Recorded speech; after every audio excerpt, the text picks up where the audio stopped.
Nageenyi koo kan jaalalaa lafa isin jirtaniif iddoo isin jirtanitti isiniif haa baay'atu. Akkam jirtu maatii hordoftoota chaanaalii kanaa. Har'a immoo waan ajaa'ibsiisaa tokkoo fi wanta baay'ee barbaachisaa ta'e tokko qabadhee dhufeen jira.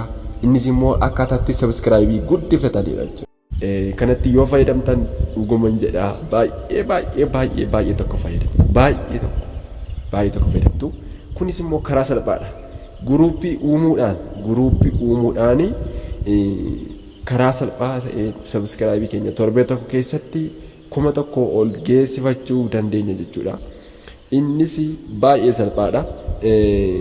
Akkaataan hojii isaa baay'ee salphaadha. Amma gara hojii isaatti darbu. Karaa salphaa hojii eegaluudhaaf jalqaba irratti chaanaalii kana sabiskiraayib gootu.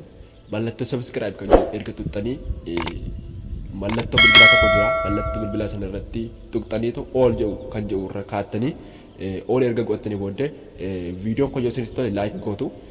Isa booddee akkaataan hojii isaa baay'ee salphaa tokko jira. Koomentii jalatti liinkii keessan keessichuudha. Liinkii kan yuutuubii mataa keessanii koomentii jalatti barreessitu.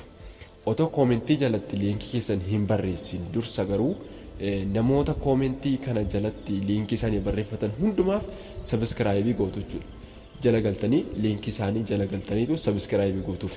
Namoota koomentii kana jalatti liinkii isaanii barreeffatan hundumaaf erga sabiskiraayib gootanii liinkii isaaniitiin seentanii sabiskiraayib gootanii fi booddee hankeessan immoo liinkii keessan immoo irratti koomentii kana jalatti gashattu jechuudha.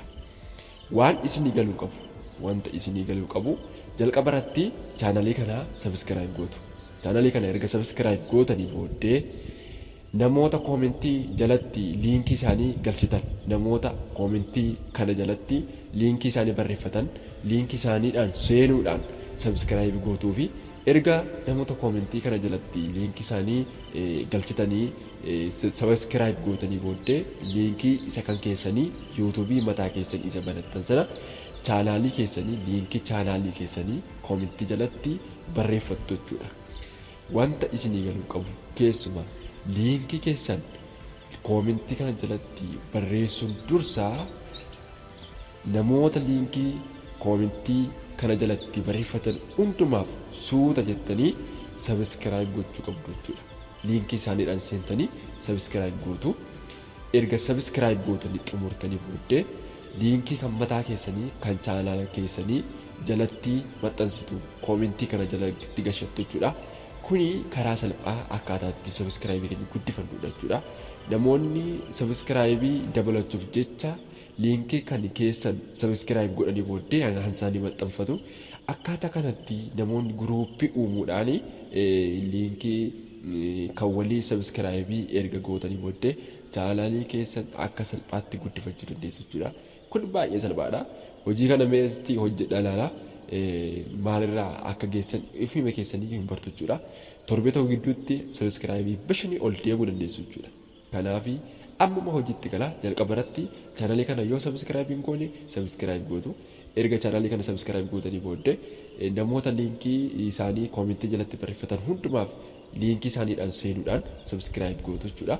Erga sabiskiraayibii hansaanii gootanii booddee liinkii kan mataa keessanii immoo irratti daattu. Namoonni haaraan dhufan immoo liinkii isa kan keessanii sana sabiskiraayib godhaa jechuudha. Akka guruupiin kun namoota hedduu horatee chaanaalii keessan isinii guddisuuf immoo sheer kan jedhu tuqxaniitu hiriyoota keessan affeertu. Namoonni deebi'anii akka gara guruupii kanaa dhufanii sabiskiraayibii keessan isinii guddisan baay'ees namoonni gara guruupii kanaa dhufanii sabiskiraayibii keessan akka guddisaniif guddaa gargaara jechuudha. Kanaaf amma sabiskiraayib gochuudhaan jalqabdu liinkii kan mataa keessanii otoo koomentii jalatti hin barreessu dura namoota liinkii isaanii barreeffatan jala seentanii suutettanii obsa sin gaafata. Namoonni baay'een liinkii isaanii baay'ee barreessuu danda'u waan ta'eef obsa sin gaafata. Jala seentanii sabiskiraayib gootanii baatu. Isaan booddee ergamu namoota sanaa hundumaaf sabiskiraayib gootanii booddee liinkii kan mataa keessanii jala gashattu jechuudha. Garuu dursaa dirqama chaanaalii kana sabiskiraayib gochuu qabdu jechuudha. Viidiyoon kun isinitti tole immoo laayik gootu. Hojiin kun baay'ee barbaachisaadha. Baay'ee barbaachisaadha chaanaalii guddina chaanaalii keessanii fi kanaaf itti fayyadamaa isiniin jedha. Waan dhaqeef itti galatamu.